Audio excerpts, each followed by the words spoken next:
To find a plane forgotten for 40 years, veteran Robert Holding must journey to a remote waterfall deep in the wilderness.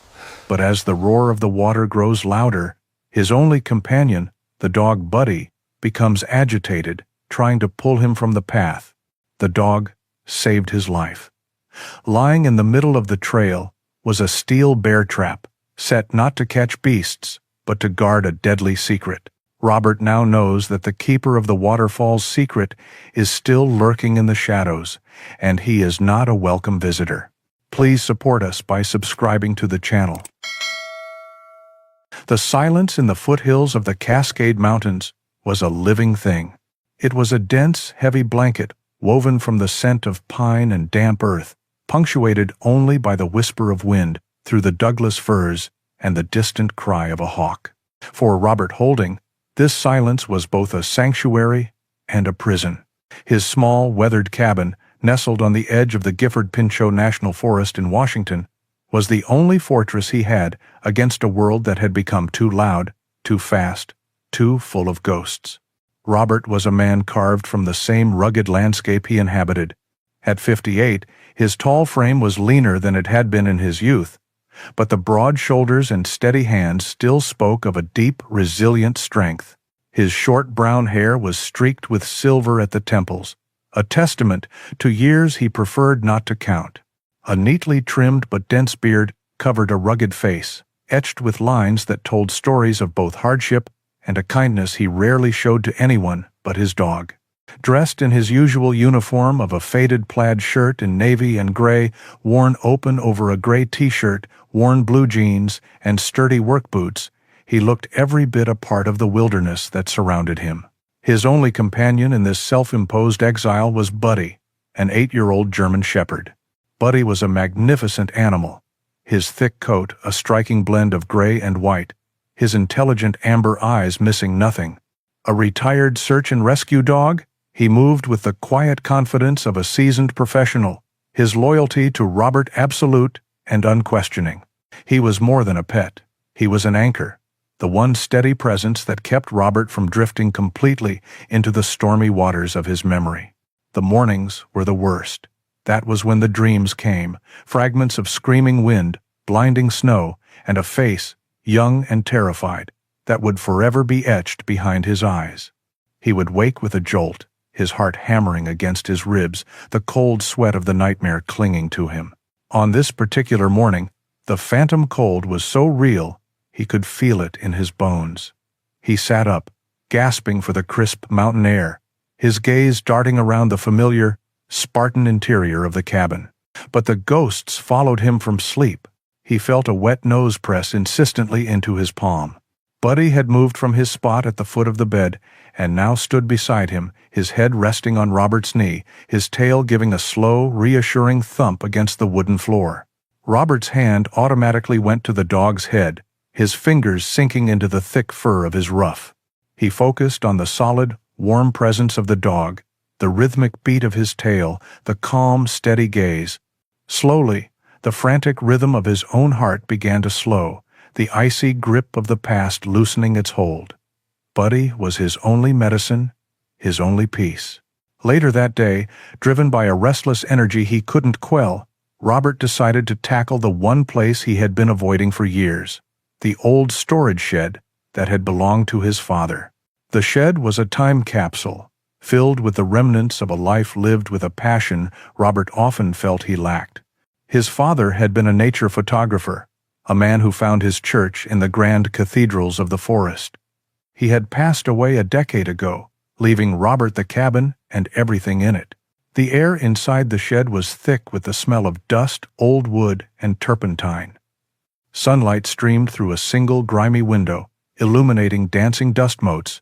Robert started sorting through old tools and fishing gear, a mindless task to occupy his hands. Buddy, however, seemed to have his own mission. He bypassed the interesting smells of dried bait and motor oil, heading directly to a cluttered corner in the back. He began sniffing intently at a stack of old canvases, his tail held low and stiff. A low whine escaped his throat. "What is it, boy?" Robert asked, his voice raspy from disuse. Buddy ignored him, nudging one of the canvases with his nose, then looking back at Robert with an unusual intensity. He whined again, louder this time. Trusting the dog's instincts had been drilled into Robert during his years in Air Force pararescue. Buddy never fussed over nothing. Robert moved the canvases aside, revealing a heavy dark green metal box. It was a professional photographer's field case, built to withstand the elements, with heavy-duty latches and a rubber seal visible around the lid. He didn't remember ever seeing it before. Wiping away a thick layer of dust, he worked the stiff latches, which opened with a satisfying clank. He lifted the lid. The hiss of air breaking the seal was audible in the quiet shed. Inside, nestled in custom-cut foam padding, was his father's old 35mm film camera. It was a beautiful piece of machinery, all silver and black metal, looking as pristine as the day it was made. Next to it were several small, white packets of silica gel, now hard as pebbles, their job of absorbing moisture done long ago. Robert lifted the camera, its weight familiar and comforting in his hands. He ran a thumb over the cool metal, a wave of nostalgia washing over him. On a whim, he checked the film compartment. He expected it to be empty, but it wasn't. A roll of film was still loaded inside. The counter stopped at 24 exposures. Curiosity, an emotion he hadn't felt in a long time, sparked within him. What was on this roll? Why had his father never developed it? 100 questions bloomed in the silence of the shed. He knew that processing film this old was a long shot, but the thought of seeing those final, forgotten images, one last message from his father, took root. The decision felt momentous. It meant leaving his sanctuary. It meant driving into town, dealing with people, with noise, with the world he had worked so hard to shut out. He looked down at Buddy, who sat patiently at his feet, watching him, his amber eyes seeming to understand the weight of the moment. "Well, boy," Robert said softly, the words feeling strange on his tongue. "Looks like we're going on a trip." The drive into town was an assault on the senses. After years cocooned in the deep quiet of the forest, the rumble of his old pickup truck's engine felt like a roar, the passing cars on the highway a blur of hostile metal. Robert kept his knuckles white on the steering wheel, his jaw tight. Buddy sat in the passenger seat, a calm, steady presence. He seemed to sense his owner's unease, occasionally resting his chin on Robert's thigh, his amber eyes offering silent support. Each mile away from the cabin felt like a mile into enemy territory. He found what he was looking for in a small, quiet strip mall on the outskirts of town. A tiny shop with a faded sign that read, "Evergreen Photo Lab." It looked like a relic from another era, much like the roll of film tucked safely in his shirt pocket. The man behind the counter was named Leo, a small, cheerful individual in his late 60s with a fringe of white hair around a bald head and a pair of spectacles perched on his nose. He wore a simple, clean apron over a plaid shirt and greeted Robert with a warm, professional smile. Robert placed the film canister on the counter. "I was hoping you could develop this for me," he said, the words feeling clumsy. "It's old, very old." Leo picked it up, examining it with a practiced eye. "Well now, you're not kidding," he chuckled, turning the canister over. "This has been out of production for a long time. Where did you find it?" "In my father's old camera case," Robert explained, offering no further detail. "I can try, but I make no promises," Leo said kindly. "Film this old, especially if it wasn't stored properly, can be a total loss. The emulsion might be degraded. It could come out blank, or just a mess of colors." "I understand. Just do what you can," Robert replied. The possibility of failure was a sharp pang of disappointment, but he had to know. "Come back in a couple of days," Leo said, scribbling a claim ticket. "And we'll see if your father left you any magic." The 2 days of waiting were a special kind of torment. The trip had stirred up the hornet's nest of his anxiety, and back at the cabin, the silence no longer felt peaceful. It felt empty, charged with anticipation. He and Buddy took long, aimless hikes through the forest. The physical exertion, a welcome distraction. but his mind kept returning to the little canister in Leo's shop. When he returned, the bell above the door chimed, and Leo looked up from his work, a wide, genuine smile spreading across his face. "Mr. Holding, I was hoping you'd be in today," he said, his voice full of excitement. He reached under the counter and produced a thick, glossy envelope of photos. "I honestly can't believe it. The film was almost perfectly preserved. That metal case must have been airtight. You were really lucky." Robert's heart gave a hopeful leap. He took the envelope, his calloused fingers fumbling slightly with the flap. "Thank you," he managed, his voice thick with an emotion he couldn't name. He didn't look at them in the shop. These were private, a final conversation with his father that he needed to have alone. He walked back to his truck, Buddy whining softly in the passenger seat, sensing the tension. Instead of starting the engine, Robert tore open the envelope. He slid the stack of photographs out. The first 20 or so were breathtaking. They were his father's work, unmistakably. A sunbeam piercing the dense canopy of an old-growth forest. The intricate pattern of frost on a fern leaf. A majestic elk, antlers crowned with morning mist, staring directly into the lens. Each photo was a testament to his father's patience and his deep love for the wilderness. Robert felt a familiar ache in his chest, a mix of pride and sorrow. Then, he got to the last 3. The mood shifted instantly. The first of the 3 was a jarring, chaotic image. It was a close-up of a twisted piece of metal, a 3-bladed propeller bent into an unnatural shape against a backdrop of dark, wet rock. He slid it to the back, his breath catching in his throat. The next photo was clearer, more damning. It showed the tail section of a small, single-engine airplane, a Cessna, wedged violently into a rocky ravine. It was covered in moss and vines, but the registration numbers on the rudder were still faintly visible through the grime of decades. The final photograph was taken from further away. It showed the full, tragic scene. The bulk of the fuselage was hidden, tucked away behind the shimmering curtain of a tall, slender waterfall that cascaded down a sheer cliff face. The mist from the falls shrouded the wreckage, making it look ghostly, ethereal. It was a tomb, sealed by water and time. Back at the cabin, the quiet was no longer empty. It was filled with the silent screams of the past. Robert sat at his small wooden desk, the 3 photographs laid out before him like evidence in a cold case. He powered up his old laptop, the satellite internet connection slow and laborious. His fingers, once so adept at handling rescue equipment, now felt clumsy on the keyboard. He typed the registration number from the plane's tail into the Federal Aviation Administration's database. No results found. He tried the National Transportation Safety Board's accident database, running a search for any reported crashes in the Gifford-Pinchot National Forest from the 1970s and 80s. Page after page of reports, but none matched the plane, the location, or the circumstances. It was as if the plane had simply vanished from the sky, leaving no official trace, no grieving families, no search parties. It had been swallowed by the wilderness, its final moments captured only by the silent, accidental witness of his father's camera. Robert leaned back in his chair, the glow of the screen illuminating his haunted face. The old instincts, the ones he had tried to bury for a decade, began to stir. The training, the discipline, the deeply ingrained sense of duty. A life had been lost out there. A story had been left unfinished.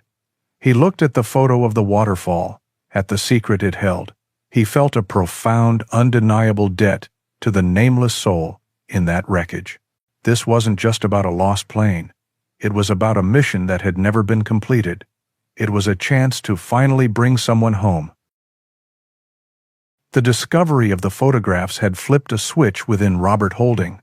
The fog of aimless days, once thick and suffocating, had burned away, replaced by the clear, sharp focus of a man with a mission. The ghosts of the past were still there, but now they stood at his back, pushing him forward instead of holding him down. For the first time in a decade, he was no longer just surviving. He was preparing. The floor of his small cabin became his command center. He unrolled a series of topographical maps of the Gifford-Pinchot National Forest, their surfaces a complex web of contour lines, rivers, and trails. He weighed down the corners with books and mugs, creating a mosaic of the wilderness that separated him from his objective. The 3 photographs lay in the center, a stark and constant reminder of his purpose. His finger, calloused and sure, traced the faint blue lines of rivers and the tight clusters of brown that signified steep terrain. He studied his father's wide-angle shot of the waterfall, comparing the unique curvature of the cliff face and the surrounding ridges to the patterns on the map.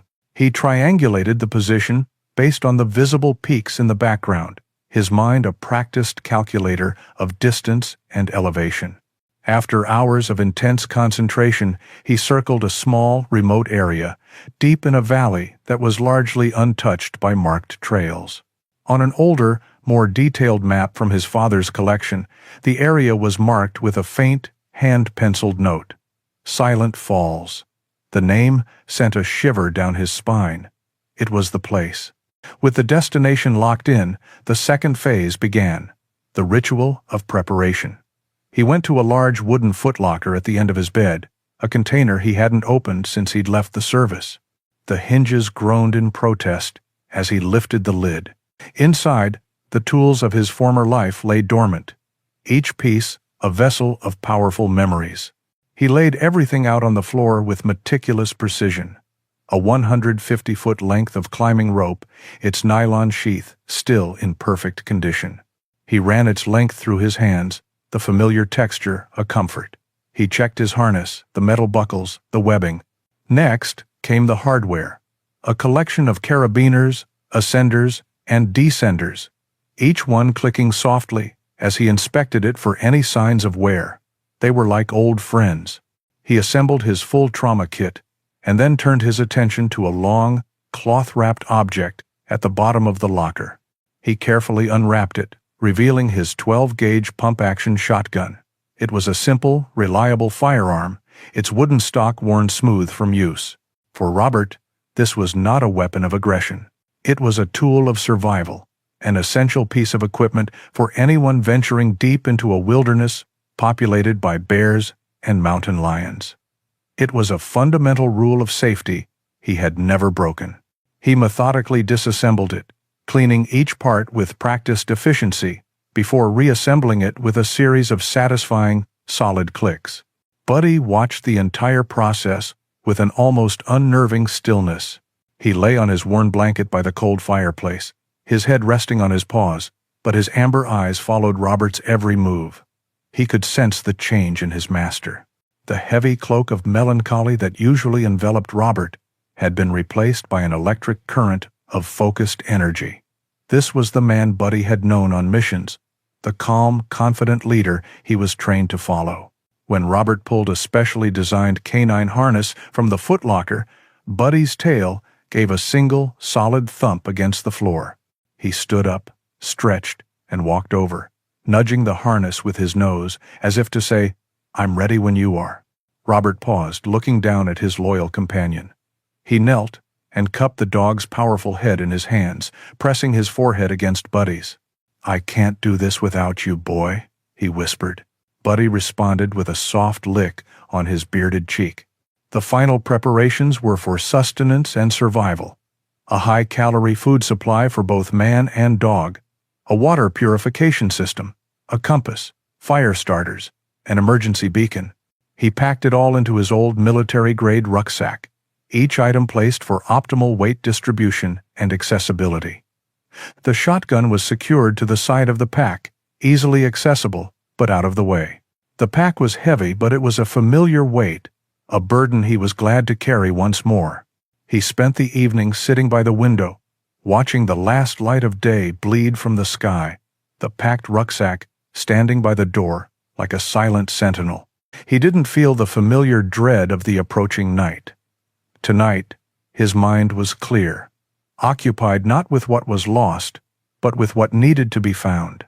The next morning, he was up before the Sunday. The air was cold and sharp, carrying the promise of a clear day. He moved with a quiet efficiency, making a final check of his gear, filling his canteen, and putting a fresh bowl of food down for Buddy. He dressed not in his usual worn jeans, but in durable cargo pants and his sturdiest pair of hiking boots. As the first rays of sunlight speared through the tall firs, casting long shadows across the cabin floor, Robert shouldered his pack. He took one last look around the small space that had been his refuge for so long. Then he turned to the door. He opened it, and the vast, silent wilderness greeted him. He took a deep breath of the pine-scented air. Buddy was already outside, standing at the head of the overgrown path, looking back at him, ready. Robert gave a curt nod. It was time. Together, the old para-rescueman and his faithful dog stepped out of the shadows of the past and into the light of their final mission. The wilderness did not yield its secrets easily. The first 2 days of the journey were a grueling testament to that fact. The overgrown path Robert had followed from his cabin quickly dissolved into a trackless expanse of dense forest. They were forced to navigate by compass and the sun, pushing through thickets of thorny salmonberry bushes and over the slick, moss-covered corpses of fallen giants. For Robert, it was a return to a familiar dance. His body, despite the decade of disuse, remembered the rhythm of the wild. He moved with a practiced economy, his eyes constantly scanning, reading the language of the land. He knew how to place his feet to avoid a twisted ankle on the uneven ground, how to gauge the stability of a rock before putting his full weight on it. His skills were a part of him, etched into his very being. But his body was no longer the finely tuned instrument it had once been. He was 58, not 28. A dull ache settled deep in his lower back by the end of the first day, and his knees protested with every steep descent. He pushed the pain down, treating it as just another obstacle to be overcome. But it was a constant, humbling reminder of the years that had been stolen from him, not by age, but by inertia. In this struggle, Buddy was more than a companion. He was an essential partner.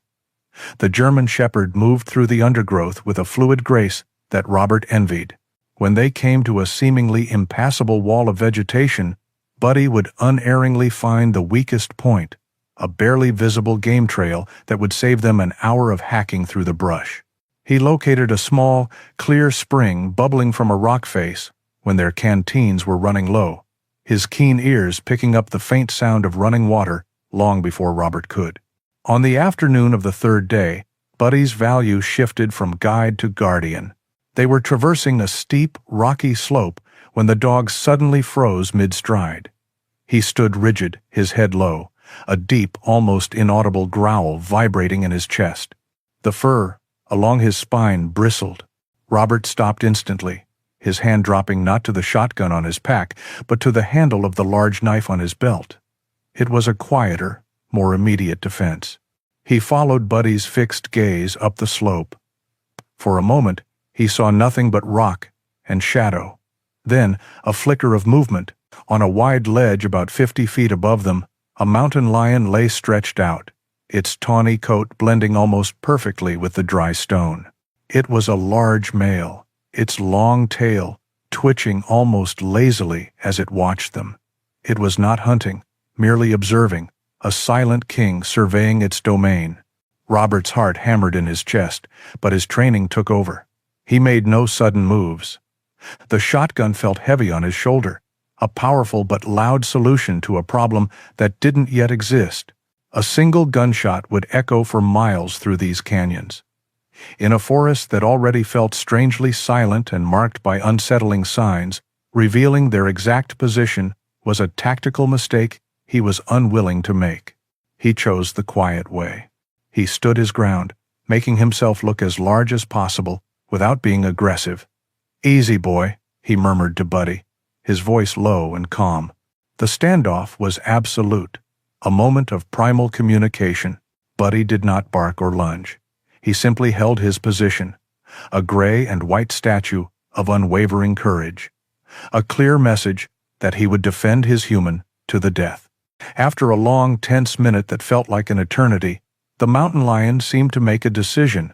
It gave a dismissive flick of its tail, rose with a fluid, powerful grace, and melted back into the shadows of the rocks, disappearing as silently as it had appeared. Robert let out a breath he didn't realize he had been holding. Adrenaline coursed through him, leaving him shaky. He knelt and buried his face in Buddy's thick ruff. "Good boy," he whispered, his voice trembling slightly. "What would I do without you?" That night, the adrenaline gave way to a crushing exhaustion. They made camp in a small clearing, and Robert built a small, controlled fire, more for comfort than for warmth. As he sat staring into the dancing flames, the stress of the past few days began to take its toll. The crackle of the fire began to sound like the hiss of wind-driven snow. The deep shadows of the forest began to feel like the suffocating whiteout of a blizzard. He was no longer in the Gifford Pinchot National Forest. He was on the unforgiving slopes of Mount Rainier, years ago, the wind screaming in his ears. He could see the young climber's face, his eyes wide with a mixture of hope and terror, as Robert tried to secure him to the rescue line. He could feel the sudden, sickening lurch as a gust of wind tore the boy from the cliffside, his desperate shout swallowed by the storm. Robert began to hyperventilate, his breath coming in ragged, shallow gasps. A cold sweat beaded on his forehead despite the warmth of the fire. The world around him was dissolving, replaced by the blinding white hell of his greatest failure. He felt a sudden heavy pressure on his legs. A wet nose pushed hard against his cheek. Buddy had moved from his spot and had laid his entire body across Robert's lap, pinning him with his reassuring weight. The dog whined, a sound of deep concern, and licked at the tears Robert hadn't realized were streaming down his face. The solid, warm reality of the dog was an anchor in the swirling chaos of his mind. Robert's hands, which had been clenched into useless fists, found their way into Buddy's fur. He gripped the thick coat, his knuckles white. He focused on the feeling of the dog's steady breathing, the rhythmic thump of his tail against the ground, the unwavering loyalty in his eyes. Slowly, painfully, the screaming wind in his head began to recede.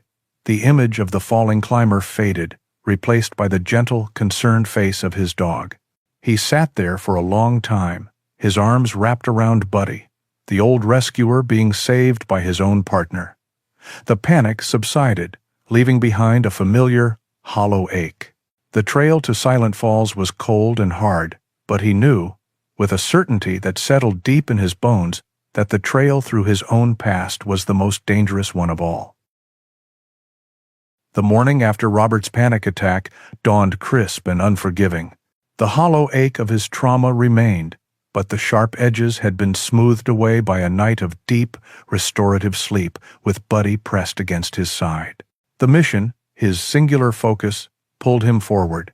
They broke camp in silence and continued their trek, Robert feeling a renewed, if fragile, sense of determination. By midday, a new sound began to permeate the forest. A low, persistent roar that grew steadily louder, vibrating through the soles of Robert's boots. It was the sound of powerful water. According to his father's old map, they were approaching the Cispus River, which they needed to cross to continue towards the valley of the Silent Falls. The map showed a small seasonal wooden bridge used by rangers and hunters. When they finally broke through the tree line and stood on the bank, Robert's heart sank. The river was not the calm, crossable stream he had anticipated. It was a raging, brown torrent, swollen and violent with the meltwater from the high-altitude snowfields. The water churned and boiled, carrying entire logs and pieces of debris downstream with terrifying speed. And, where the bridge should have been, there was nothing but two splintered pylons, a testament to the river's overwhelming power. Their path was blocked. For a moment, a wave of despair washed over Robert. The thought of turning back, of failing before he had even reached his objective, was a bitter pill. He looked at the furious water, and for a second, it felt like a physical manifestation of the chaos in his own mind. He felt a nudge at his hand. Buddy stood beside him, looking not at the river, but up at him, his gaze steady and unquestioning. The dog's complete faith was a silent rebuke to his own momentary doubt. Robert took a deep breath, pushing the despair away. He was a pararescueman. An obstacle was not an ending. It was a problem to be solved. His eyes scanned the opposite bank, 50 feet of churning chaos away. He spotted what he was looking for. A massive, old-growth cedar tree with a thick, sturdy trunk that stood just a few yards from the water's edge. It was the perfect anchor. The ritual began again. He shrugged off his heavy pack and uncoiled his rope. He pulled a small, powerful crossbow from a side pocket of his pack, a tool used for launching pilot lines across ravines. He attached a lightweight but strong Kevlar line to a blunt-tipped bolt and tied the other end to his main climbing rope. He took aim, compensating for the wind. The crossbow fired with a sharp thwack, and the bolt flew true, trailing the thin line behind it. It struck the cedar tree with a solid thud, embedding itself deep in the bark. A small victory. He spent the next hour painstakingly pulling the heavy climbing rope across the river, the current fighting him every inch of the way, threatening to drag it downstream. His muscles burned with the effort, sweat stinging his eyes. Finally, the rope was across. He secured his end to the base of an equally sturdy fir tree, pulling the line as taut as a guitar string. He had created a Tyrolean traverse, a rope bridge spanning the furious water. The gear was the easy part. He clipped his rucksack and their supplies to the rope with a carabiner and a pulley, and sent them sliding across to the other side. Now came the true test. He knelt in front of Buddy, showing him the special canine harness. "Okay, boy," he said, his voice calm and even, masking the anxiety churning in his gut. "This is it. You have to trust me. You have to trust me completely." Buddy whined softly, his eyes fixed on the terrifying river. He was a rescue dog, not an aquatic specialist. He could swim, but this was different. This was a monster. Robert clipped the harness around Buddy's body, making sure it was snug but not restrictive. He attached a leash to the harness, then clipped the leash's handle to the main rope with another pulley. He would guide him across, hand over hand. He waded into the icy water up to his knees, the current immediately trying to rip his legs out from under him. He held onto the rope, his knuckles white. "Come on, Buddy, with me!" Hesitantly, Buddy followed him in. The moment the cold water hit his chest, the dog flinched, but he kept his eyes locked on Robert. Robert began to pull them across, his arms straining, the rope digging into his palms. The river fought them with a malevolent force. The roar was deafening, the spray cold as ice. They were halfway across when a large, submerged log slammed into Robert's legs, knocking him off his feet. He went under, the icy water a shocking, brutal blow that stole his breath. He held onto the rope with a death grip, his head breaking the surface a moment later, sputtering and gasping. The current was trying to pull Buddy under as well, the dog paddling frantically, his eyes wide with fear. For a terrifying second, the image of the falling climber flashed in Robert's mind.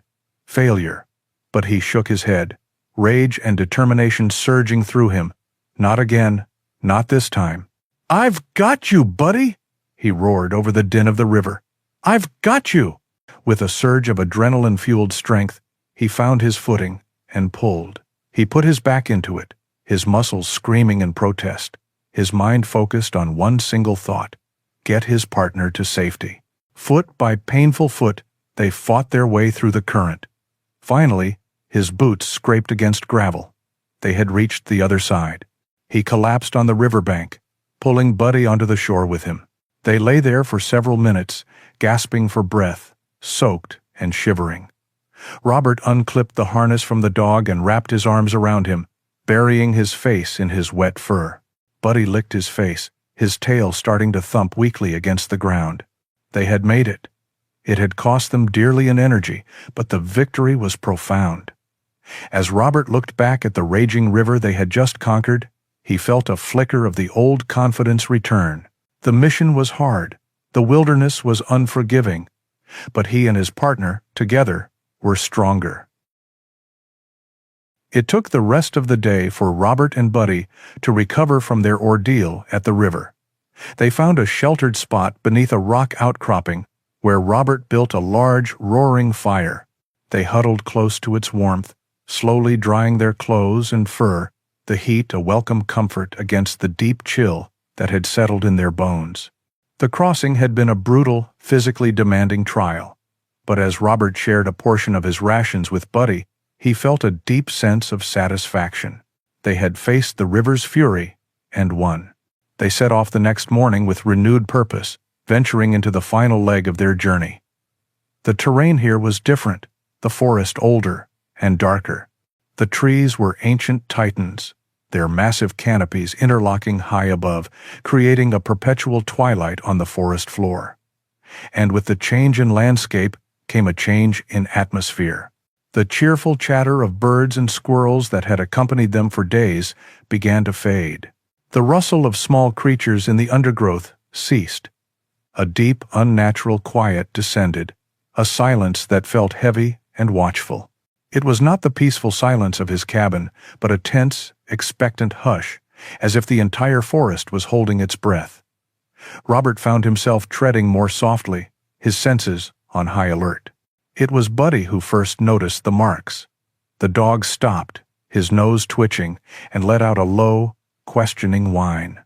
Robert followed his gaze to a large hemlock tree. Carved into its bark, about head high, was a strange symbol, a simple circle with a vertical line running through it.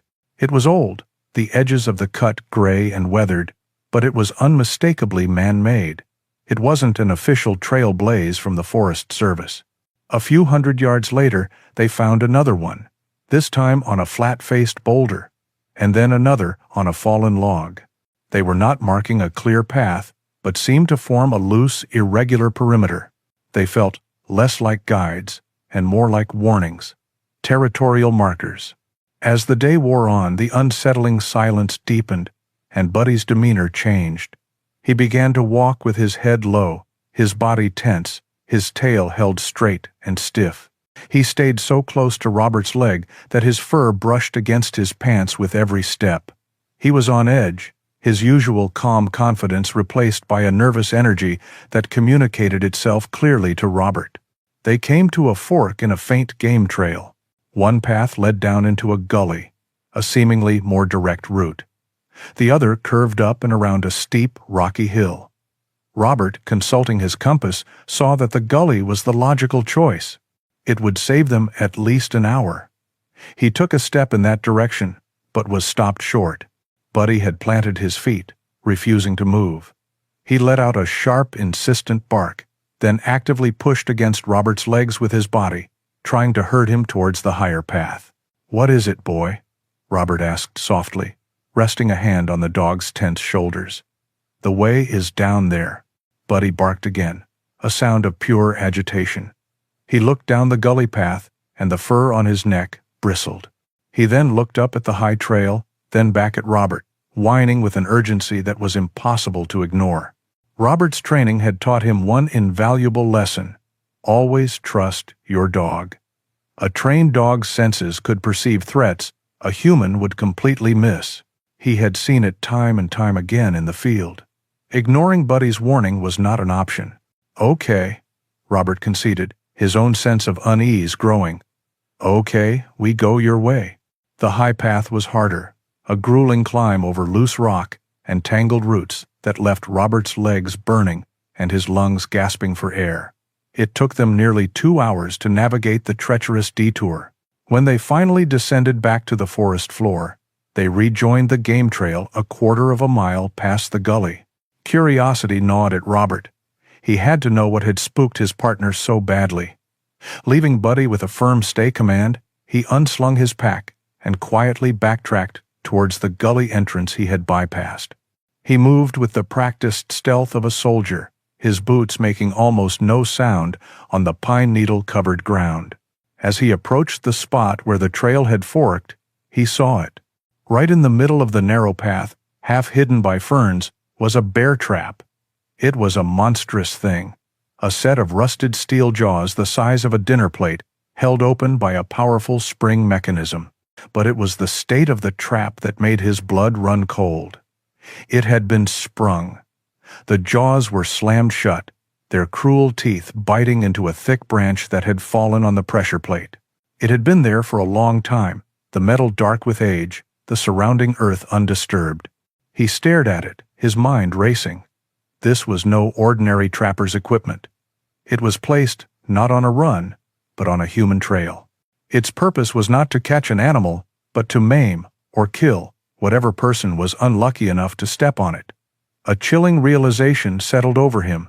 His decision not to fire the shotgun at the mountain lion had been the right one. A gunshot would have been a dinner bell, announcing his presence to whoever set this trap.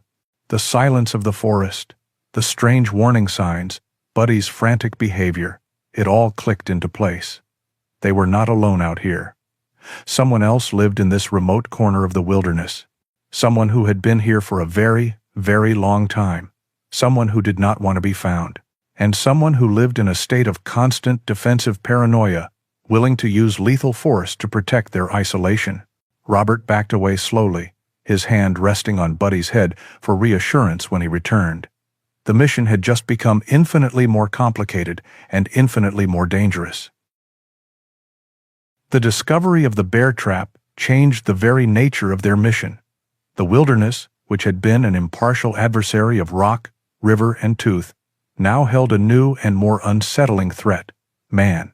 Every shadow seemed deeper, every snapping twig underfoot a potential alert to a hostile presence. Robert moved with a renewed caution, his senses stretched taut, his every step a calculated risk. He was no longer just a rescuer on a mission. He was an intruder in someone else's fortified territory. He kept Buddy on a short leash, a decision that pained him but was necessary for stealth. They moved away from the game trails, sticking to the deeper woods, their progress slow and arduous. The constant vigilance was exhausting, a mental strain that was in some ways more taxing than the physical exertion. Robert found himself scanning the trees not for landmarks, but for signs of human habitation: a tripwire, another trap, the glint of a watchful eye. For hours, this tense, silent procession continued. The only sounds were their own muffled footsteps on the damp earth and the whisper of the wind high in the canopy. The unnatural quiet of the forest now felt like a suffocating blanket of paranoia. Yet, as the afternoon sun began to slant through the trees, a new sound began to assert itself, a sound they had been walking towards for days. It started as a low, almost imperceptible hum, a vibration felt more than heard. Gradually, it grew into a distant, steady roar, the sound of the falls. As the sound of rushing water grew, Buddy's demeanor began to shift once more. The nervous, defensive posture he had held since discovering the trap began to recede. His head lifted, his nose twitching, testing the air. He pulled slightly on the leash, his focus shifting from the immediate surroundings to a scent on the wind. He let out a low, excited whine. Robert paused, watching his partner. This was not the agitated whine of warning from the day before. This was the keen, focused sound of a search dog locking onto a target. Robert's heart began to beat faster, a surge of anticipation cutting through the fear. "What is it, boy?" he whispered, his voice barely audible. "What do you smell?" Buddy pulled again, harder this time, his powerful body straining against the leash. His nose was pointed directly towards the growing roar of the waterfall. Robert made a decision. He unclipped the leash. The potential danger from the forest's unseen inhabitant was still real, but the mission came first. And right now, Buddy was on the scent. Freed from the restraint, Buddy took off, not at a run, but at a determined trot, his nose to the ground. He weaved through the trees with an unerring sense of direction, pausing every so often to look back, ensuring Robert was following. Robert pushed himself to keep up, his fatigue forgotten, his mind now zeroed in on the chase. He trusted Buddy's instincts implicitly. The dog wasn't tracking an animal. Robert knew the scents Buddy was trained to find, the scent of disturbed earth, of clothing, of human remains, and the faint ghost-like scent of aviation fuel and oxidized metal, scents that would linger for decades, undetectable to a human, but a blazing signal to a dog like Buddy. They half ran, half stumbled through the dense undergrowth, the roar of the falls becoming a deafening, all-encompassing presence. Mist began to drift through the trees, cool and damp against Robert's skin, clinging to Buddy's gray and white coat. The ground grew steeper, descending sharply into a narrow, rocky canyon. Buddy led him to the edge of a precipice. Below them, through a screen of ferns and dripping moss, was the source of the roar, the Silent Falls. It was a magnificent, heartbreakingly beautiful sight. A ribbon of white water plunged over 300 feet from a sheer cliff face, crashing into a deep, emerald pool below, sending a perpetual cloud of mist into the air. The scene was almost identical to his father's photograph, a place locked in time, but there was no sign of a plane. Robert's heart sank with a wave of bitter disappointment. Had he been wrong? Had he dragged them all this way, through all this danger, for nothing? But Buddy was not discouraged. He barked once, a sharp, commanding sound that cut through the roar of the water. He scrambled down a steep, treacherous slope, his claws finding purchase where Robert's boots slipped. He led him not to the pool at the base of the falls, but along the canyon wall, pushing through a thick, thorny curtain of wild blackberry vines that hid the rock face. Robert followed, the thorns tearing at his shirt and scratching his arms. He pushed aside the last of the tangled vines, and then he froze. There it was, tucked into a deep recess in the cliff, partially shielded by an overhang and almost completely consumed by the forest, was the wreckage of the Cessna. It was tilted at a grotesque angle, its nose buried deep in the earth, one wing sheared off and lying a dozen yards away. The fuselage was crumpled, its once white paint now a mottled camouflage of green moss, brown rust, and gray lichen. It was not a machine anymore. It was a monument to a forgotten tragedy, a metal tomb, sealed by 40 years of silence and neglect. Robert stood motionless, the roar of the waterfall filling his ears, the cool mist on his face. He felt no triumph, no thrill of discovery, only a profound and overwhelming sadness. He reached down and rested his hand on Buddy's head, his fingers sinking into the dog's damp fur. "You found it, boy," he said, his voice thick with emotion. "You found it."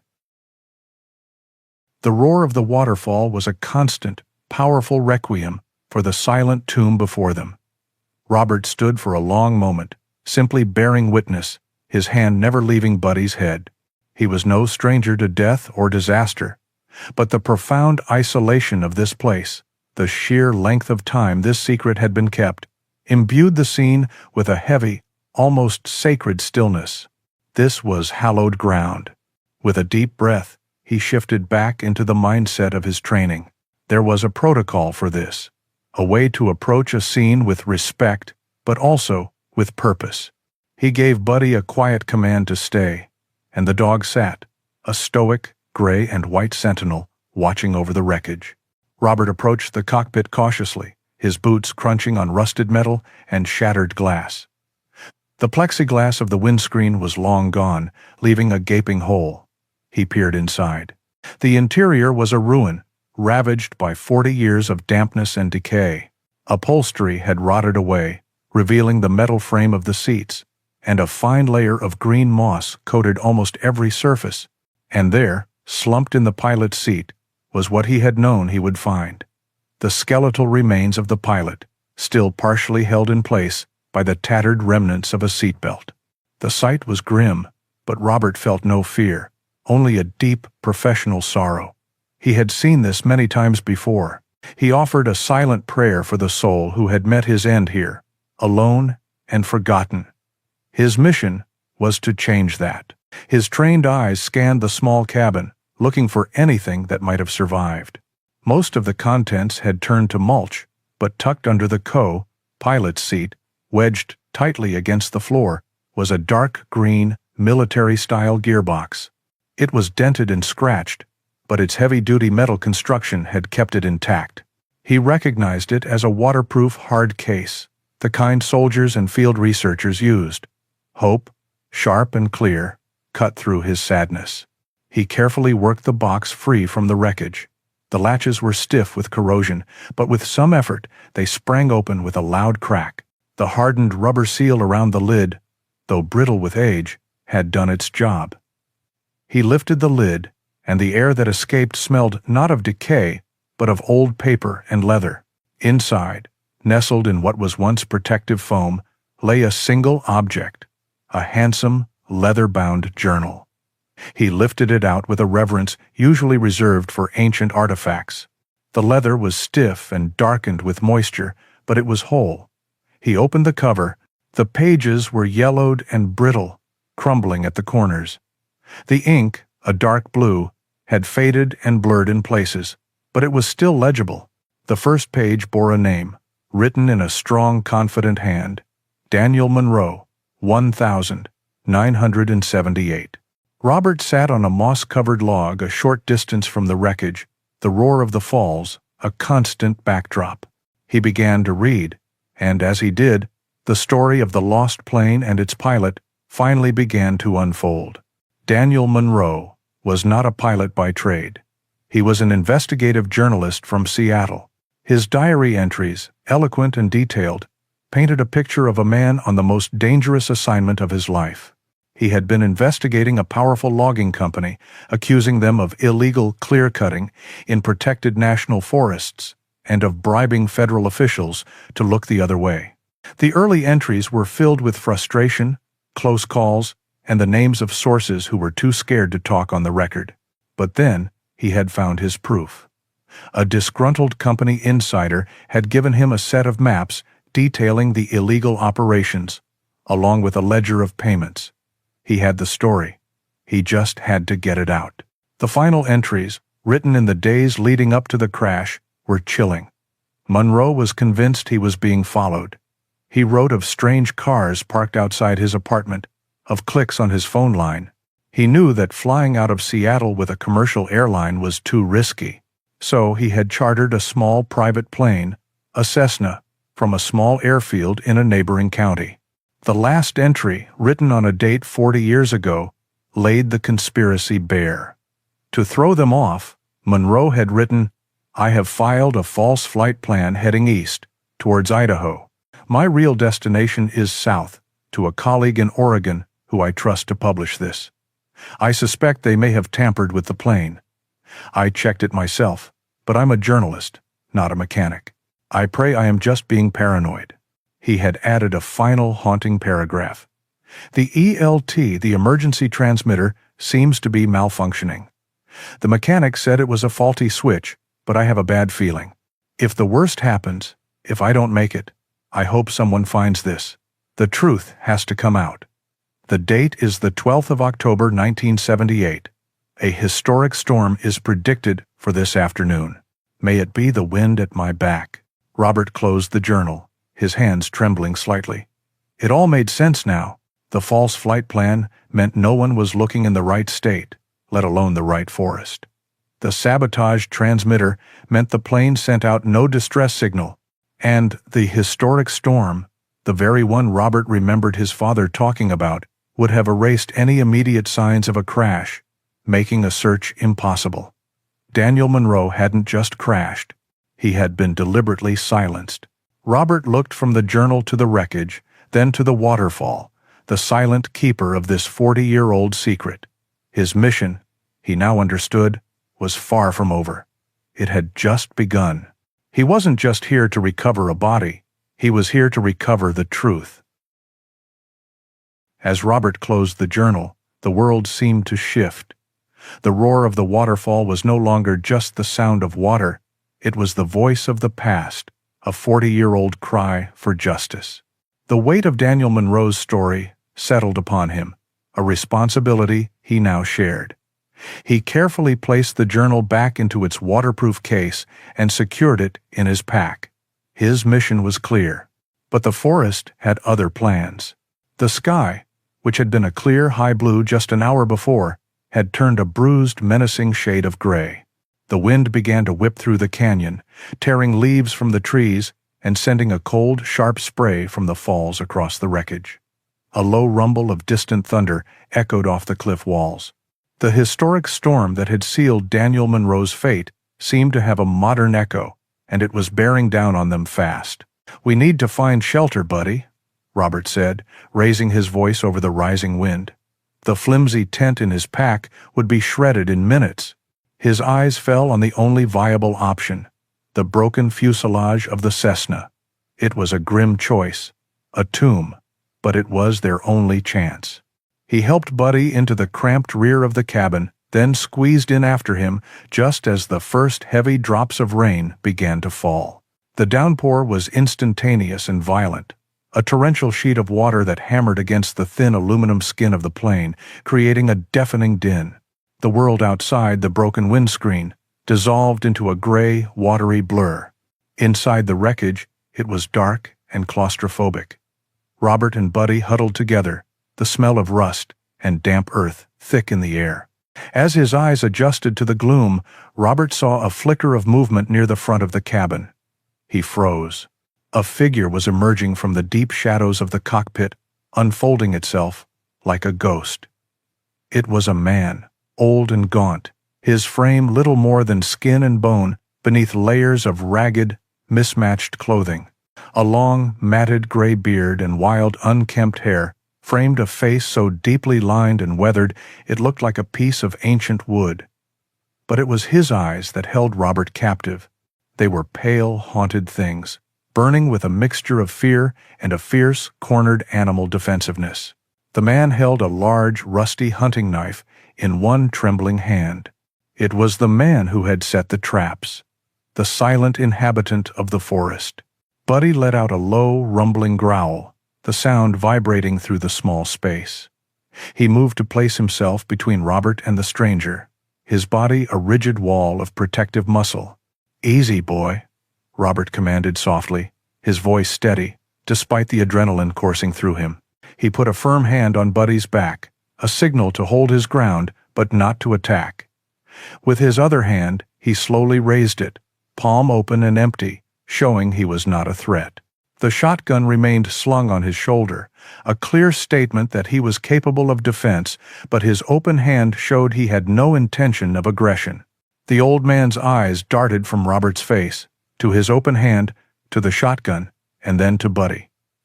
Finally, his gaze fell on the open gearbox on the floor. "You found it," he rasped, his voice a dry, scratchy whisper, as if he hadn't used it for years. You found his words. The tension was thick enough to cut with the man's rusty knife. Outside, the storm raged, a perfect mirror for the turmoil inside the cramped fuselage. "Daniel Monroe," Robert said, the name a key turning in a 40-year-old lock.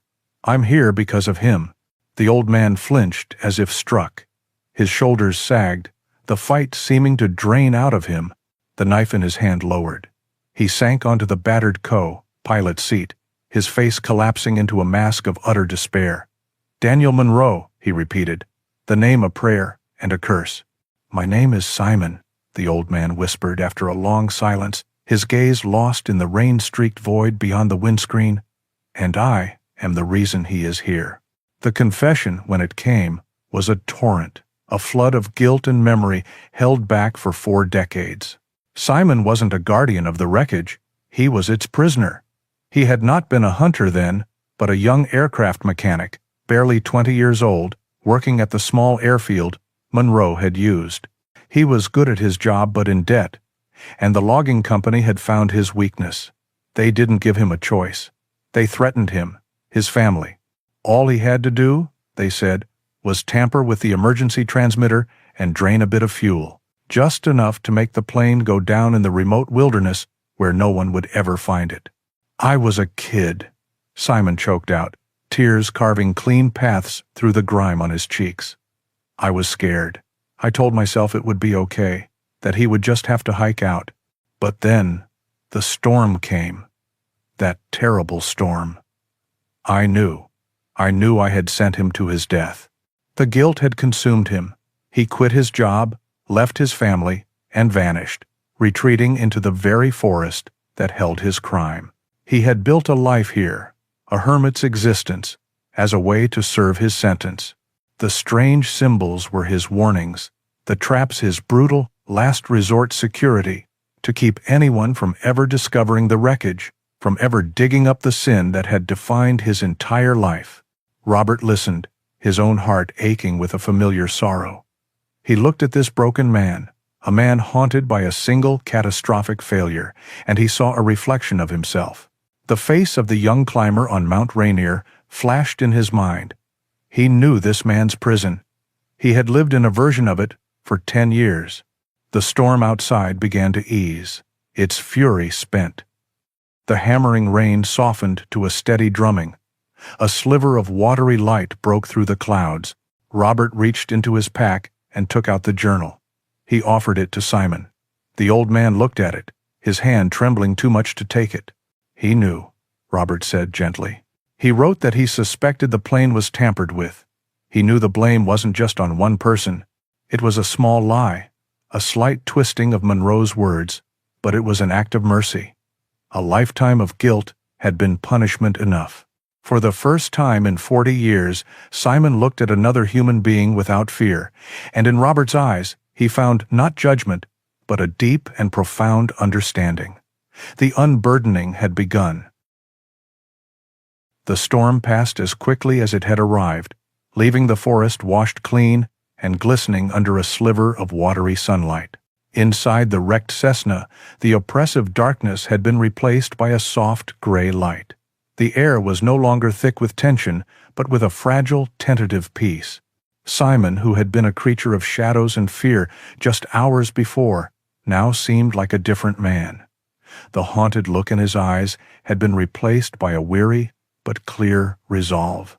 The 40-year burden he had carried alone had finally been shared, and in that sharing, its crushing weight had been lessened. "I will go with you," Simon said, his voice no longer a dry rasp, but quiet and firm. "I will tell them everything I know. It's the least I can do for him." Robert looked at the old man, seeing not the hermit who had set traps, but the terrified 20-year-old boy who had been trapped himself. He nodded. "We'll go together." The journey back was a different experience from the journey in. It became Robert's final rescue mission. Simon knew this forest better than any map, guiding them along paths that were almost invisible. Though his gaunt frame was surprisingly resilient after 40 years of hardship, the trek was still a grueling trial for his aging body. Robert had to use his skills not just for himself, but for Simon, setting up ropes for steep descents and carefully helping him across treacherous terrain. Buddy seemed to understand the shift in dynamics. The dog, who had been a rigid wall of defense against Simon, now acted as a gentle bridge between the two men. He would walk between them, his presence a calm, non-judgmental reassurance.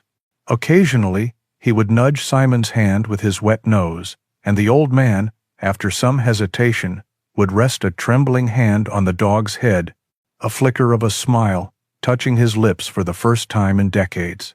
When they finally emerged from the forest days later, the modern world was a shock to Simon's system. The sight of cars, the noise, the sheer number of people sent him reeling. Robert acted as his steady guide, shielding him from the overwhelming stimuli, guiding him to his truck with a protective hand on his shoulder. Their first stop was not the sheriff's office, but the office of a small-town lawyer Robert knew he could trust. From there, the story of Daniel Monroe, supported by his journal and the sworn testimony of a man named Simon, was carefully given to a state prosecutor and a veteran reporter from a major Seattle newspaper. The story, when it broke, was not a ripple. It was a shockwave. The tale of the lost journalist, the 40-year-old conspiracy, and the hermit who held the key to it all captivated the public. An official investigation was launched. The logging company, though under new ownership, could not escape the crimes of its past. Faced with overwhelming evidence and public outrage, they were held accountable, forced to pay massive fines, and fund a large-scale reforestation project in the very areas they had illegally clear-cut. A formal recovery mission, guided by Robert, returned to the Silent Falls. The remains of Daniel Monroe were brought out of the wilderness with the dignity and honor he had long been denied. A memorial service was held, attended by reporters, environmental activists, and distant relatives of Monroe who had never known what had become of him. He was no longer a forgotten man, but a hero who had died for the truth. Through all of this, Robert was a quiet, steady presence. He watched as Simon, now clean-shaven and dressed in new clothes, bravely faced the cameras and the courts, his testimony the final, crucial piece of the puzzle. He saw the relief on the faces of Monroe's family. He had completed his mission. He had brought someone home.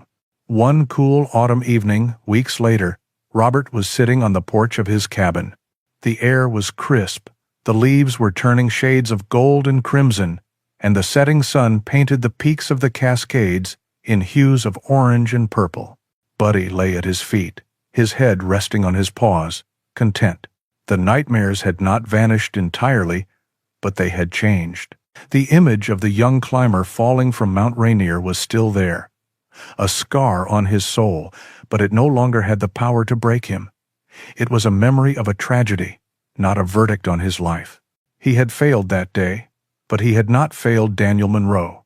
And in seeing Simon's path to redemption, he had realized that one failure did not have to be a life sentence. He felt a sense of peace he had not known in a decade. The cabin was no longer a prison or a fortress. It was a home, and it was about to become something more. On the small table beside him was a piece of paper and a pen. He picked it up and began to write. He was outlining a proposal, a plan to start a new, volunteer-based search and rescue training program for young people in the surrounding counties. He would use his skills, his experience, not to hide from the world, but to serve it once more. He would teach them how to navigate the wilderness, how to save lives, and most importantly, how to support their partners when the mission was over. He looked out at the vast, beautiful wilderness that had almost broken him. It had been the scene of his greatest failure and the stage for his redemption. He had walked into it to find a dead man's story and had, in the process, finally found his own way back to the living.